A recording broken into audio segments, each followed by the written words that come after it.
Yan, good day sa inyo lahat mga master. Ito nga pala yung natira nating isda nung nakaraan, no? Ito, isasarsyado natin kasi gusto ko namin may sabaw mga master. At ito yung pinakamadaling luto na pwede natin gawin, sarsyado, at hindi siya masyadong mahal, no? Kamatis lang, tsaka sibuyas and luya. Maliit na luya lang yan mga master, ang lagay natin dito.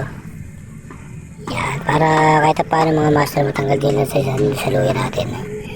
At siyempre mga master, gusto namin lagi yung may sabaw. Kaya ito, gumawa tayo dito ng sarsyado na sarsyado natin isda, yun, para mas okay. Tapos ito, bumili nga pa yun ng 3 itlog. Actually, ito yata isang itlog lang, pwede na, pero mas masarap kasi mga master pagka marami siyang kasamang itlog. At siyempre itong natira natin ay medyo marami-rami pa. Kaya yan, kailangan natin ng marami-raming sabaw.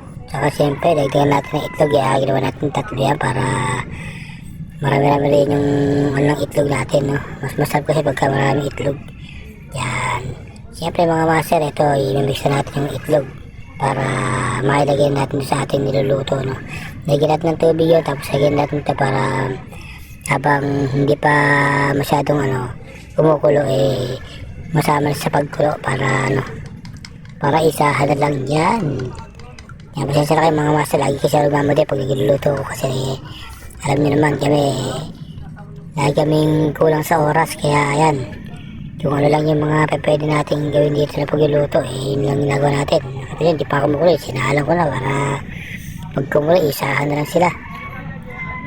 Yan, ito nga pala isda natin mga master, yung tira kahapon na pinarito natin isda. Kaya ngayon sasasyado natin sa mga master para meron tayo sabaw pag kumakain. Masarap kasi pag kumakain tayo meron tayo sabaw lagi, no?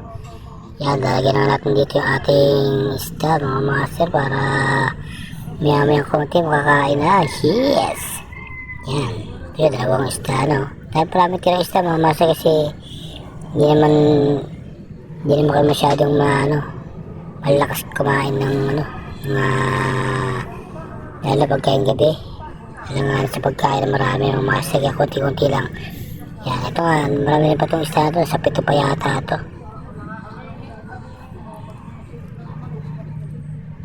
Yan, nakita niyo mga master, oh. Yung ating isda, malaki pa yan mga master, ha. Kaya solid yung pagkakabili natin din, oh. Napakamura yan, no? Malaki lang ng kawali ko, no? Parang halos wala na yung mapaglagyan yung niya. Ano? Sakto na yung sabaw na yan. Pagka kinulang pa yung sabaw mga master, pwede pa natin dagdagan yan. Pero sa akin okay na yung sabaw na yan. Kasi alam ko pagkain na naman yan, hindi naman sila masyadong sasabaw yung iba rito sa amin. Ako lang yung mahilig, kasi misis, saka yung ibang anak ko. Pero yung ibang anak ko, may konting sabaw lang ihig nila ilagay. Yan, pakulo na natin yung mga master. Pagkakulo yan, siyempre alam nyo na, pagkakulo na, dire-diretso na ang ating kainan mga master. Yan, no?